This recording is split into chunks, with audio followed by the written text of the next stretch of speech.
کہ یہ جو اس وقت مجموعی طور پر ہم دیکھ رہے ہیں کہ ایک ایشو ایک سانحہ ہے، اس کے اوپر بیان بازی کا سلسلہ شروع ہو جاتا ہے، سیاست شروع ہو جاتی ہے، اور جس قسم کی گفتگو کی جا رہی ہے کہ جی قبضہ ہے اور وفاق کے حوالے کر دیا جائے سندھ کو، تو اس ساری گفتگو کو آپ کیسے دیکھتی ہیں؟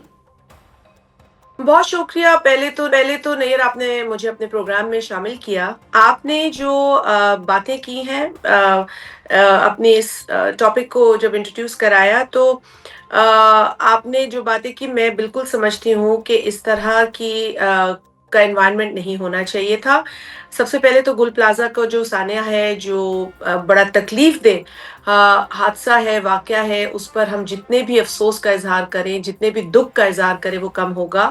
اور آپ اگر یہ تمام جو پچھلے دن سیٹرڈے لاسٹ جو ہوا ہے، اب سے اس وقت سے لے کے اب تک دیکھیں، تو پاکستان پیپلز پارٹی اور پاکستان پیپلز پارٹی کی جو حکومت ہے سندھ میں، ٹھیک ہے۔ ان کی طرف سے کوئی ایسا سنگین بیان یا کوئی ایسی بٹرنس کسی پولیٹیکل پارٹی کے حوالے سے نہیں کہا گیا، کی گئی، بلکہ ہماری پوری کوشش یہی رہی ہے بطور پارٹی اور ایک صوبائی حکومت کے کہ اپنی جو ذمہ داری بنتی ہے حکومت کی وہ نبھائے۔ اور پیپلز پارٹی نے بار بار یہ کوشش کی کہ جو اپنے کارکنان ہیں، جو وہاں کے لوگ ہیں مقامی، ان کے ساتھ انگیج کریں اور جتنا ہو سکے ریسکیو کے عمل میں آسانی پیدا کریں۔ تو اگر ایک واقعہ، ایک سانحہ پیش آتا ہے اور اس نوعیت کا، ایسی آگ جو کئی لوگ کہہ رہے ہیں کہ جی ہم نے تو ایسی آگ کبھی دیکھی نہیں، تو اس پر پہلے ہم دیکھیں کہ فائر فائٹنگ کیسے ہو، ریسکیو کا عمل جو ہے آگے لے کر جانا ہے۔ لیکن یہاں کوئی موصوف کوئی بیان دے رہا ہے تو کوئی اور بیان دے رہا ہے، اور حتیٰ کہ جو وفاق کے اندر وفاقی وزیر ہیں نون لیگ سے جن کا تعلق ہے، وہ شروع ہو گئے 18ویں ترمیم اور کریکولم پر بات کرنا۔ تو دیکھیں، یہ آپ کسی اور دن اپنی سیاست چمکا لیں، کسی اور دن اپنا چورن بیچ لیں، لیکن یہاں جہاں لوگوں کی اتنی بڑی ایک ٹریجڈی ہوئی ہے، اس کے اوپر میں آپ کے توسط سے بھی کہوں گی یہ ٹھیک ہے۔ مناسب نہیں تھا۔ شازیہ صاحبہ، گزشتہ مینجمنٹ روز آپ کے ساتھ جی جب گفتگو ہو رہی تھی تو آپ نے جی اس وقت یہ بات بھی رکھی تھی کہ اس کے اندر کوئی تخریب کاری کا عنصر بھی جو ہے، اس کے بھی شکوک و شبہات موجود ہیں، تو اس کے اوپر جو کوئی انویسٹیگیشن ہے وہ بھی کی جا رہی ہے۔ اور ساتھ میں یہ بھی بتائیے گا کہ اس وقت تازہ ترین جو وہاں پر صورتحال ہے، کیونکہ ظاہر ہے آپ مرکزی ترجمان ہیں، آپ کے علم میں ہوں گی ساری سچویشن، وہاں پر ابھی بھی کوئی 10 سے 11 افراد کے مسنگ ہونے کی بتائی جا رہی ہے بات، اور 7 روز گزرنے کے بعد یہ کہا جا رہا تھا کہ اب جو وہاں پہ جو کلیئرنس کا آپریشن ہے وہ ختم ہو جائے گا، جو سرچ اینڈ ریسکیو کا آپریشن ہے آج۔ بہت ہی سنگین سچویشن ہے۔ میں نے جب یہ بات کی تھی تو اس لیے بھی کیونکہ بار بار اس طرح کے، جیسے آپ نے بھی ابھی کہا کہ فصیح و بلیغ اردو بول کر آپ جو باتیں کہنا چاہ رہے ہیں، جس ایجنڈا پر بات کرنا چاہ رہے ہیں، وہ بھی ہمیں سمجھ میں آ رہا ہے۔ اور آپ نے نام لیے دو اشخاص کے۔ ایک صاحب نے تو کراچی کو وفاق کے کنٹرول میں، مطلب وہ جو قبضہ مافیا ذہن ہے نا، وہ اسی طریقے سے چلتا ہے۔ مطلب ایک غیر آئینی مطالبہ کر کے آپ سمجھتے ہیں آپ کو شاباشی ملے گی، آپ کو اپریسیشن ملے گی؟ نہیں، آپ کو جواب ملے گا۔ ٹھیک۔ آپ کو صرف پیپلز پارٹی کا جواب نہیں ملے گا، آپ کو پاکستانیوں کا جواب ملے گا کہ آپ ہر قسم کا ایڈونچر نہیں کر سکتے۔ پاکستان میں آئین ہے، پاکستان میں قانون ہے۔ ہاں، اگر کوئی آپ کو لگ رہا ہے کہ کہیں کمی پیشی ہے تو اپنا انپٹ دیجئے۔ آپ کا یہ انپٹ مناسب نہیں ہے کہ آپ کراچی کو کہیں کہ جی وفاق آ کے اس پہ قبضہ کر لے۔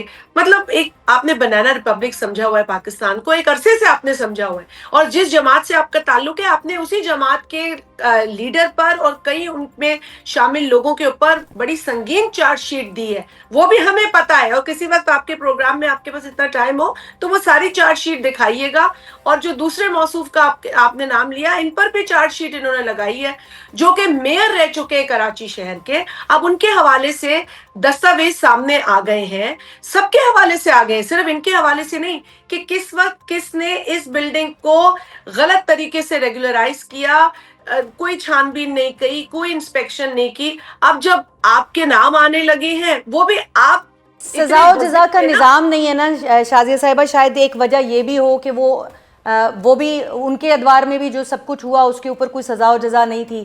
ابھی بھی نہیں جو میں ابھی یہ دیکھیے دیکھیں نا، آگ لگنا تو ایک حادثہ ہے، ایک میں ان سانحہ کو ہے، الزام آج کراچی میں لگی، آج لاہور میں بھی ایک جگہ کے اوپر ایک بالکل ہوٹل کے اندر آگ لگی ہے. میں ان کو قطعاً الزام نہیں دے رہی، مگر میں صرف یہ کہہ رہی ہوں کہ جب 35 برس جی پیپلز پارٹی کے علاوہ دیگر جماعتوں نے اسی کراچی کو سنبھالا اور اس پر اپنی حکمرانی کا دعویٰ کیا اور بڑا دھڑلے سے وہ دعویٰ کیا، تو آپ سے بھی حساب بنتا ہے، ہم سے تو بنتا ہی ہے، جی ہم سے تو بنتا ہی، مگر ہم اس گیم میں پڑنا ہی نہیں چاہتے. ہم پولیٹیکل پوائنٹ سکورنگ اتنے بڑے انسانی ٹریجڈی پر ہم کرنا ہی نہیں چاہتے. بہت دن پڑے ہمارے پاس اور بھی زندگی میں اور اس سال میں جب ہم یہ باتیں کر سکیں گے، لیکن بڑا نامناسب تھا یہ باتیں کرنا، یہ بیان بازی کرنا. 18ویں ترمیم جو کہ پورے پاکستان کے لوگوں کے لیے ایک بہت اہم اچیومنٹ ہے، جو کہ ایک بڑا پرانا مطالبہ تھا تمام صوبوں کا. شہید ذوالفقار علی بھٹو نے جب پہلی مرتبہ متفقہ آئین پاکستان کو دیا، اس وقت سے لے کر اور 2010 تک یہ مطالبہ چل رہا تھا. اچھا شازیہ صاحبہ، تھوڑا سا میں صاحب آپ نے ممکن میرا سوال بنایا لے لیجئے گا. پولیٹیکل ریکنسیلیشن کے ذریعے. 9 ماہ کی ڈیبیٹ ہوئی، ڈسکشن ہوئی پارلیمنٹ کے اندر. ہم تو مطلب حیران ہے کہ اتنی بڑی ڈیبیٹ کو آپ کریڈٹ نہیں دیتے، اتنی بڑی ڈسکشن کو آپ کریڈٹ نہیں دیتے. جو اختیارات صوبوں کو منتقل ہوئے ہیں، عوام کو منتقل ہوئے ہیں، اس کو آپ کریڈٹ انڈرسٹینڈنگ نہیں تھی دیتے. پاکستان پیپلز پارٹی کی جس وقت یہ جو ہے وہ واپس لیا گیا تھا، گزشتہ جب 27ویں آئینی ترمیم کے سے پہلے جو گفتگو ہو رہی تھی ساری، تو یہ واپس لے لیا گیا تھا کہ اور اس کے اوپر الزام یہ عائد کیا گیا تھا کہ یہ تو انڈرسٹینڈنگ ہے پاکستان پیپلز یہ پارٹی کے ساتھ کہ واپس ابھی اس لیے وقتی لیا طور پہ واپس لے لیں، اگلی دفعہ لے آئیں گے. نہیں، یہ واپس اس لیے لیا گیا تھا کہ پاکستان پیپلز پارٹی نے بڑا کیٹیگوریکلی کلیئرلی یہ بتا دیا تھا کہ 18ویں ترمیم کے اندر جو صوبوں کا شیئر ہے اس کو کم کرنے پر ہم بالکل آمادہ نہیں ہے، نہ سپورٹ کریں گے. اور دوسری بات، جو سبجیکٹس واپس لینے کی بات کی تھی اس پر بھی ہم کنونس نہیں تھے. مطلب یہ کہہ دینا کہ جی کام نہیں ہو رہا، تو 18ویں ترمیم سے پہلے جو پرابلمز پاکستان کو تھے، بشمول اس بلڈنگ کے حالات بھی 18ویں ترمیم سے پہلے کے ہیں نا. تو 18ویں ترمیم نے نہ اس معاملے کو خراب کیا ہے، نہ پاکستان کے کسی اور معاملے کو خراب کیا ہے. 18ویں لیکن ترمیم صرف حکومتی ایک وزراء ایجنڈا ہے. Floor of the house Shazia ji یہ کہہ رہے ہیں کہ اب جو ہے یہ 27ویں آئینی ترمیم آنی ہے، اس کے اندر یہ معاملات ایڈریس ہونے ہیں بلدیات والے. کوئی یہ نہ سمجھے کہ یہ معاملات ختم ہو گئے ہیں. تو کیا بلدیات پاکستان کے پیپلز پارٹی اس کے اوپر آواز اٹھائے گی؟ 3 بل دیکھیے، پاس ہوئے ہیں، اس بلدیات پہ تو ایک آپ الگ لوگوں کی چیز ہے. آواز ہی نہیں ہم نے سنی اس طرح سے. کس کی؟ یہ جو 3 بل کل پارلیمان میں پاس ہوئے آدھے گھنٹے کے اوپر صدر صاحب کے اعتراضات کے باوجود. میں اس پہ بھی آ جاتی ہوں، اور پھر میں بلدیات کا بتا دوں کہ جی 18ویں پلیز ترمیم پلیز. اور بلدیات ایک الگ چیز ہے. 18ویں ترمیم تو جو تمام تر اختیارات تھے اس کے اندر آرٹیکل 140A ہے، وہ بھی 3rd ٹیئر آف گورننس کے حوالے سے بڑا کلیئر ہے. کوئی یہ ابہام پیدا کرنا، غلط تاثر دینا کہ local government is not touched in the آئین in constitution, this is totally wrong. جی اور یہی وجہ ہے کہ ہر صوبہ اپنا لا بناتا ہے، اپنے گراؤنڈ ریالٹیز پر بناتا ہے. سندھ نے اپنا لا بنایا. سندھ وہ واحد صوبہ ہے جہاں پر گورنمنٹ نظام بھی ہے، قانون بھی ہے، ان کے نمائندے بھی ہیں اور کام بھی کر رہے ہیں. آپ ان کے کام سے مطمئن نہیں ہوں گے وہ ایک اور بات ہے، مگر آپ یہ نہیں کہہ سکتے کہ لوکل گورنمنٹ سندھ میں نہیں. جہاں پہ نہیں ہے اس کی بات کریں.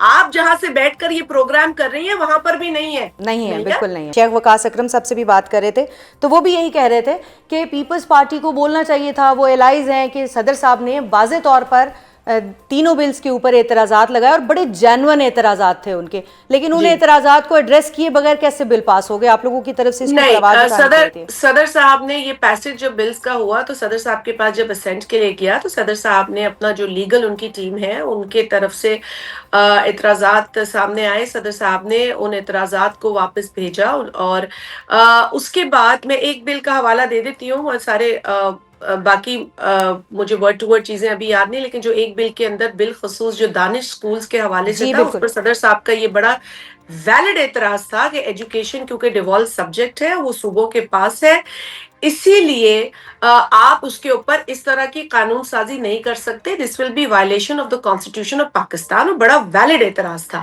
اور اس کو پھر نون لیگ نے ایڈریس کیا، پیپلز پارٹی کے ساتھ بھی بات کی اور سندھ حکومت، کیونکہ یہ سندھ میں بنانے کی بات کر رہے تھے تو سندھ حکومت کو آن بورڈ لیا اور اس کے بعد انہوں نے ترامیم جو ہے وہ پیش کی. ان ترامیم کو انکارپوریٹ کرنے کے بعد وہ بل پاس ہوا جوائنٹ سٹنگ سے.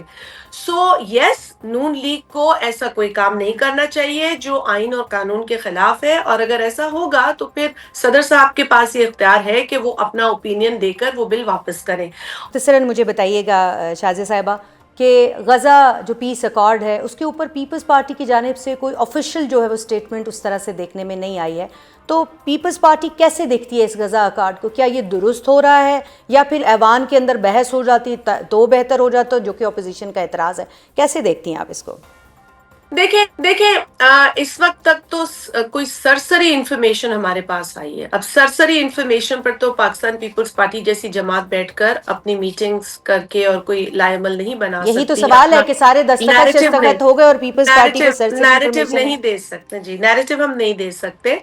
ہم امید کرتے ہیں کہ حکومت پاکستان اور بالخصوص نون لیگ کی جو حکومت میں لوگ ہیں وہ پاکستان کے موقف کو سامنے رکھیں گے، اور ہمارا موقف غزہ کے حوالے سے بڑا کلیئر ہے، فلسطینیوں کے حوالے سے بڑا کلیئر ہے.